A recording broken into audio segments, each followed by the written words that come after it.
السلام عليكم اختي. كما العاده شفتي العنوان ودخلتي لا فيديو. اذا انت مهتمه بالصيام المتقطع ونظام الاكل الصحي، الا كنتي ما فاهماش شي حاجه شنو هو الصيام المتقطع ولا كيفاش تختاري النوع المناسب ليك من الانواع الكثيره ديالو، فانا غتلقايني مخليه لك الرابط ديال لا فيديو في اول تعليق ان شاء الله، ولا رجعي القناه غادي تلقاي.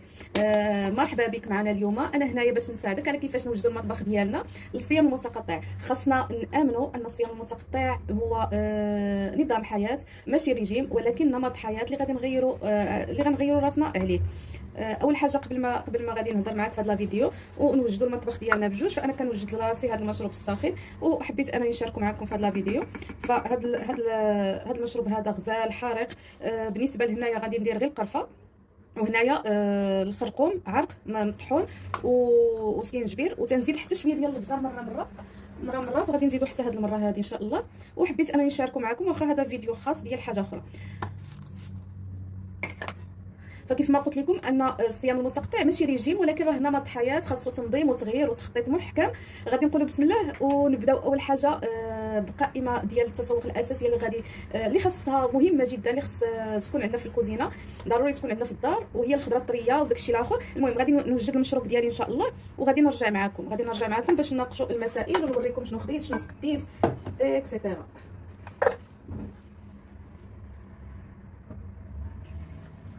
هذا راه غنديرو كيطبخ شويه عاد باش غادي عاد نخليه يبرد، ما يكونش سخون بزاف، يكون دافي ونشربو. هذا عاوتاني حتى هو نفس الامر.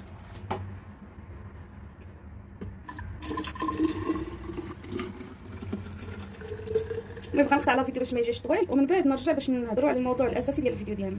انا رجعت لكم قبل ما نوريكم، بغيت نهضر لكم على هذا المشروب. ها هو درتو راه باقي سخون. بالنسبه لهذا المشروب هذا، فاللي عنده مشكل ديال المصارن ما يستعملوش، بالنسبه للقريفه ديالي راه انا درتها كتغلي، ها هي كيفاش تبدل ليها اللون ديالها. غنخليها حتى تبرد ونبدا كناخذ منها ان شاء الله. ومازال كتزيد تعمق البنات، غتشوفوها معايا في الاخر ديال الفيديو. المهم عندنا اول حاجه خصنا نفكروا فيها ونقادوها هي قائمه ديال التسوق. فالتخطيط المسبق هو اكثر حاجه اللي غتنظم لك الوقت ديالك وتنظم لك الاكلات ديالك وكل شيء. فقبل ما تخرجي تقداي غادي تمشي وتشوفي الماكله اللي هذاك الشيء اللي عندك، المواد الغذائيه اللي عندك، شنو اللي ناقصك شنو اللي ما ناقصك، شنو اللي خصك تزيدي، شنو اللي كافيك لذاك الاسبوع ولا 15 يوم على حسب نتيا كيفاش كتقداي وكتنظمي الوقت ديالك اكسيتيرا. المهم من بعد ما كديري لا ليست ديالك تتقديها على حسب المجموعات. عندنا المجموعه الغذائيه الاساسيه بالنسبه لي انا هي البروتينات، الخضروات والفواكه. فالبروتينات شنو هما البيض، الاجبان، الدجاج، اللحم، الحوت، العدس، الفاصولياء. هذه العدس والفاصولياء هما بروتينات اللي نباتيين، والدجاج والحوت والبيض واللحم الكفته. المهم هادو بروتينات اللي هما حيوانيه. عندنا الخضروات، ندوزو للخضر. غنبداو بالخضر الورقيه والخضراء اللي هي مفيده بزاف للداس ديالنا، بحال السبانخ والقزبر. السبانخ ممكن اننا ندخلوها بزاف د الحوايج، من ضمنهم كنسوطيوهم الصباح كنديرهم مع الفطور، كتشد لينا مع البيض في الفطور، تيشد لينا الجوع وداك الشيء. ولا المهم كاين بزاف ديال الانواع ما غندخلوش فيهم دابا. القزبر كندخلوه ضمن المشروبات الصباحيه بحال المشروب اللي شاركت معكم اليوم. وكاين انواع كثيره وحتى ومفيد، ابار انه مفيد للذات وتيحافظ على نسبه السكر في الدم وداك الشيء. حتى انه تيساعدك تشرب. مثلا الناس بزاف ديال الناس اللي كيقولوا انا عندي مشكل في الشرب، فهادو من بين الاسرار اللي تيخليوك انك تشرب الماء بزاف. الخضروات، القرعه، الفلفله، خيزو، الدنجه، الباربه، البطاطا الحلوه مفيده بزاف وتستعمل في الكيكات وتستعمل في بزاف ديال الحوايج.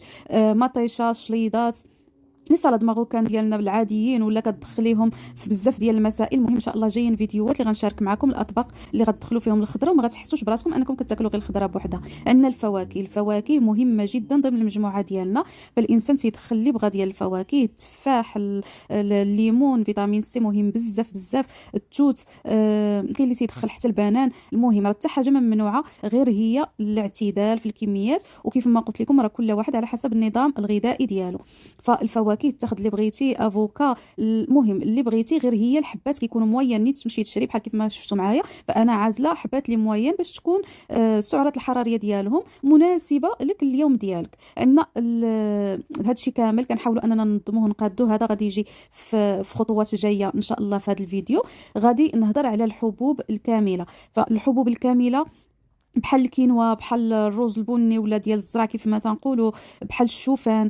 المهم ممكن انكم تدخلوا. بالنسبه لي انا كنحاول انني ندخل جميع انواع الحبوب، يعني حتى الزراره، عندك الزريعه نوار الشمس، القاطونه النخاله ديالها، قال لك تتخليك تتحس بالشبع يعني في الليل. كتحاول اما ديرها مع الماء ولا ديرها مع الياغورت. الحبوب القطونه والنخاله ديال القطونه، الزرارع ديال القرعه ديال نوار الشمس، البافو، الزنجلان الابيض، الزنجلان الاخر. المهم هادو كاملين ان شاء الله غادي ندير لكم بهم حليوات ودي كوكيز ودي كيك.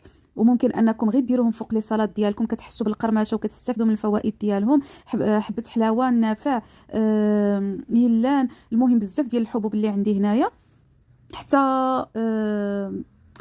الحبه السوداء. المهم عندنا المشروبات اللي هي مهمه، الحوايج اللي غنحتاجوها بزاف بزاف في المشروبات الصباحيه. التوابل يعني اما لي تيزان اللي كناخذو تنديروهم، ولا عندي الخرقوم والقرفه وسكينجبير وشويه ديال البزر. المهم هاد المشروبات اللي كتكون سخونه، فاللي عنده مشكل في المعده واللي عنده مشكل في المصارين يتجنبهم. القرفه مهمه بزاف بزاف بزاف، تاخذوها النهار كامل ديالكم وخصوصا مورا الوجبات. يعني انا كنهضر معكم على التجربه ديالي، كيف ما قلت لكم في اول فيديو فانا ماشي اخصائيه ديال التغذيه، ولكن قريت بزاف باش انني نحاول ان نعالج نفسي بنفسي، ونحاول نعرف الداس ديالي ونعرف الجسم ديالي ونفهمو ونبقى نهبط البوا ديالي. المهم من بعد من هذه النقطه هذه غنجيكم لواحد النقطه اللي هي مهمه بزاف بزاف بزاف بالنسبه لي انا. فشرب الماء اكيد مهم، ولكن حتى الترطيب الخارجي مهم بزاف. فتحاولوا انكم ديروا مساج للوجه ديالكم 2 المرات في الصباح وبالليل. ديروا دي كوماج للوجه ديالكم، القدام ديالكم، رجليكم، المناطق اللي دغيا كتنشف لينا، راه كلشي عارفها. يعني مثلا في الكوع، في الركابي. المهم غديروا الكوماجات ديالكم، غادي ترطبوا الوجه ديالكم. والسر خطير وزوين بزاف هي البوماده الصفراء، كتحافظ لكم على النضاره ديال الوجه. فما غاديش ديروها يوميا طبعا، ولكن غديروها هكا بحال مره في الاسبوع، 2 المرات في الاسبوع. هادو نقاط اللي هما بالنسبه ليا مهمين بزاف بزاف. العنايه بالشعر كذلك، فحنت ملي كنديروا نظام بحال هكا، واخا حنا كنديروا زعما كنحاولوا اننا نديروا توازن في الغداء ديالنا وفي لي بلا ديالنا، ولكن من الاحسن اننا نعالجوا داخليا وخارجيا باش تكون عندنا صحه مفيده. كيف ما قلنا هذا راه نظام حياه ماشي ريجيم. فكيف ما قلت لكم العنايه بالشعر عاوتاني عندها مواد بزاف، البصله، الثومه. يعني بلا ما ندخل في ذاك المجال، بغيتوني نهضروا فيه نديروا ان شاء الله فيديو خاص. عندنا الادوات اللي خصنا ضروري قبل ما نديروا الريجيم ديالنا او نديروا هذا النظام ديالنا. كنقول العلب، هذا العلب الزجاجيه. واخا يكون عندنا غير 3 ولا 4 باش كنحافظوا بهم على الطعام ديالنا، يبقى مخزن ويحافظ على المواد والفائده اللي فيه. القرعه الماء نحاولوا انها تكون ديال الزاج. خصنا عاوتاني غنبغيو نبخروا بزاف، خصنا هذا البرمه والكسكاس، فكلشي كيكون عنده. انا غير حاولت انني نفكركم في الادوات. خصنا مقيلات ولا كويميله اللي كتكون ما كتلصقش، غنطيبوا فيها لي صالات ديالنا، غنصوطيو فيها الخضره، لي صالات سخونين غنصوطيو الخضره، غادي نديروا لي بانكيك ديال الصباح، غادي نطيبوا فيهم اي حاجه. من الاحسن تكون هذا النوع هذا اللي شاركت معكم كتكونوا مغطي، كتغطى وكيساعدكم ان الخضيره طيب بالزربه. المهم باسبارتو. خصنا هاشوار ولا مولينكس ولا بغاميكسور، كل واحد شنو عنده. فهذه حتى هي من الادوات المهمه والمفيده والضروريه في الريجيم ديالنا. خصنا باش نقطعوا ولا واحد ديال التقطيع هذه غير دخلتها لكم. وخصنا الميزان ضروري ضروري ضروري ومهم جدا. كاين بزاف ديال الانواع ديال يعني باش ديال القياسات، كاين اكواب، كاين ملاعق ديال القياسات، كاين بحال هادو اللي شاركت معكم. والميزان حتى هو ضروري. كاين كؤوس اللي كتكون هكا فيها القياسات. المهم كنتمنى ان نكون ما نسيت لكم حتى شي حاجه. ادوات ديال التخزين كيف ما قلت لكم، علب زجاجيه اللي كتكون محكمه، هذه حتى هي حاجات اللي هي مهمه. نحاولوا ما نستعملوش السيليكون، نحاولوا باش الجسم ديالنا يعني يرجع الحيويه ديالو، ونحافظوا على داك الشيء اللي بقى فيه. هذا الشيء اللي كاين. تقريبا هذا هو الفيديو ديالي. فكنتمنى انكم تكونوا استفدتوا منه ويكون عجبكم، والنقاط اللي جبت لكم تكون عجباتكم، يكون شامل وكامل. شفتوا القرفه ديالي كيفاش ولات؟ بغيت نشاركها معكم حتى في الاخر ديال لا فيديو. كتغماق ومفيده جدا. الا وصلتي حتى لهنا راك بديتي طريق ديال التغيير اختي، خلي لي تعليق بالهدف ديالك وانا غادي نكون اول وحده غادي تشجعك. ما تنساوش تضغطوا على اللايك وتشتركوا في القناه، تفعلوا الجرس باش يوصلكم كل جديد ان شاء الله. نشوفكم في الفيديو الجاي. تبقوا على خير، مع السلامه.